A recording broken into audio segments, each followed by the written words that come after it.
Okay, the second part of section 1.3 is I'm going to show you some techniques we use when we happen to get 0 over 0. 0 over 0 is something that we don't know what it is. It's called an indeterminate form. So when you hear indeterminate form being mentioned, they're talking about 0 over 0 because we have no idea what it is. Okay. So first of all, one thing that we can do is theorem 1.7 says if we have functions that agree at all but one point. So this definition right here, if we have a function that agrees at all but one point, maybe like something we get a hole somewhere. Maybe we have x plus 1 times x plus 2 all over x plus 1.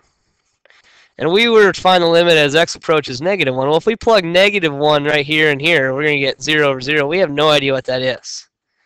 But what this theorem tells us is if we can find a function that agrees with this function here at all but one point, well, yeah, we can cancel this out. And we can say this function is the same thing. If we were to graph this function, it'd be the same thing as this right here, except for we can't use the value of 1. X cannot equal 1. We can't use that value. So this is what it's saying. If we can find a function that relates, that agrees with it all but one point, we can find the limit. So I can find the limit as x approaches 1 of this graph right here. It happens to be 3. All right. So here's an example for you right here. Find the limit as x approaches negative 3 of x squared plus x minus 6 divided by x plus 3.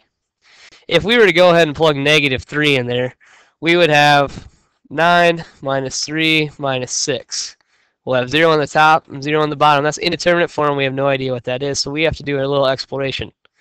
All right. Well, I know that I can factor x squared plus x minus 6.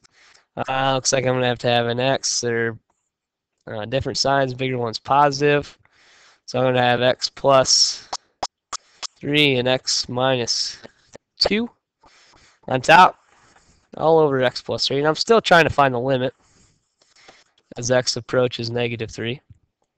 We know that we can cancel out. And we know that we're going to have a function. We'll look at the limit from our previous theorem, 1.7, I believe it was. The limit as x approaches negative 3 of x minus 2. All right, and this function x minus 3 agrees, or x minus 2, sorry, agrees with this function up here at every point except for negative 3. But what our theorem just told us above, if we take the limit here, it's going to be, so the limit as x approaches negative 3 of this function, x minus 2, is going to be the same thing as the limit approaches negative 3 of this function up here, because it agrees at all but one point. All right, so we know that this one right here is a continuous function, so we're going to go ahead and plug in negative 3. So I have negative 3 minus 2, and I get negative 5 for our limit as x approaches negative 3. Here's one when we're dealing with square roots. If we were to plug 0 in there, we get if we plug 0 on the top, we get the square root of 1, which is 1 minus 1 is 0, 0 over 0. There's a technique we can use. We can rationalize the numerator in this case.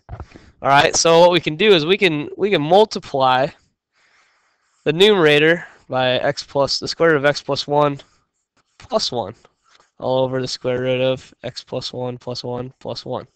I'm gonna multiply both the top and the bottom by that. Because what this fraction really is, that fraction is equal to 1. Anything over itself in a fraction is equal to 1, just like 6 over 6 is equal to 1. So I'm not really changing the fraction, I'm just manipulating it a little bit. All right, so if I multiply the top and the bottom, all right, if I FOIL this, all right, square root of x plus 1 times the square root of x plus 1. All right, when you have the same base, you can add exponents, so you just get x plus 1 to the first power. So we just have x plus 1. All right.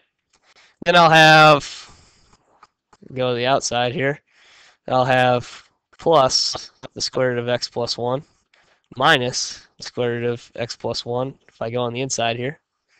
And then I'll have minus 1. And on the bottom, I'll be left with x times the square root of x plus 1 plus 1. All right. Well, if you notice, these middle terms drop out. That's the nice part about rationalizing. All right. So we're left over with x plus 1 minus 1 all over x times the square root of x plus 1 plus 1. Combine like terms, so that becomes 0. We're left with x all over x square root of x plus 1 plus 1. We know as long as we're multiplying here, we can cancel out. So I have 1 all over the square root of x plus 1 plus 1. So now I've done a little manipulation.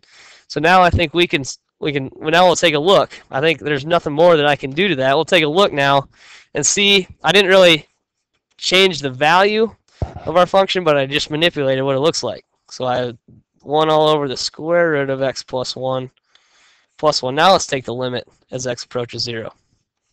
So I'll go ahead and plug 0 in. I'll have 1 all over the square root of 1, which is 1 plus 1 is 2. So the limit as x approaches 0 of that function is 1/2. Okay, the last thing we need to talk about is two special trig limits. Sal, in his video on our site, is going to explain how they came up with the reason why sine of x over x equals 1. We actually use the squeeze theorem. He's going to tell you about the squeeze theorem. It's fairly simple concept. And these are probably just something, these two things are probably something you should write down. 1 minus cosine of x over x is equal to 0. So the limit as x approaches 0 of both of those. The limit of the first one is 1, and the limit of the second one is 2. All right. So here we're going to use these up here in the following examples here. Find the limit as x approaches 0 of tangent x over x. Well, if I had to plug 0 in, tangent of 0 is 0 all over 0, so I have 0 over 0, so which would lead me to say I need to discover something. I need to explore. We know from our trig days that tangent equals sine of x over cosine of x over x, which is really to say, move our cosine of x into the denominator, x times the cosine of x. Well, we learned in the first part of section 1.3 that if we can multiply two functions, the limits of their two functions, and then just, so when we have something set up like this, we can find the limit of this one, find the limit of this one, and multiply them, correct? So let's find the limit of sine of x over x. Well, they just gave us that up above. They said that was 1. Up above it said it was 1. So the limit as x approaches 0. Sorry, I always forget to bring that down. The limit as x approaches 0. So we know that this limit is 1. All right, and then we're looking 1 all over the cosine of x. The limit as that approaches 0. Plug 0 in here. Cosine of 0 is 1. 1 times 1 is 1. So the limit of this function up here, just by manipulating a bit, we found out is 1. All right, one last example here. Find the limit as x approaches 0 of sine of 4x over x. If I were to plug 0 in, I'd get 0 over 0. You'll notice this looks pretty similar to that special trig limit that we just talked about, where it was sine of x over x, and that approached 1. Well, we need to somehow get rid of this 4 in here, because that doesn't belong. That's not over here. So I'm going to show you a little trig substitution, not really trig substitution, but a little bit of substitution. If you would agree, if I multiplied the entire thing by 4 and added a 4x on the bottom, I really just multiplied by 1, or I didn't really change. As long as I do on the top and the bottom, I didn't really change. I just manipulated a little bit. So you can see that we still have the same equation. If I were to multiply 4 through this entire thing, I'd have 4 times the sine of 4x all over 4x. So I didn't change it at all. But what we can do now is we can let some other, we'll say y, or z, or whatever you want, equal 4x. So we'll say y equals 4x. So anywhere we see 4x, we're going to substitute. So the limit as x approaches 0 of sine of y all over y times 4. Well, here's our special trig limit. We know that that limit, as it approaches 0, is going to be 1. So we have 4 times 1 is left over. We know that limit already, so we know the limit of sine of 4x over x is going to be 4 as x approaches 0.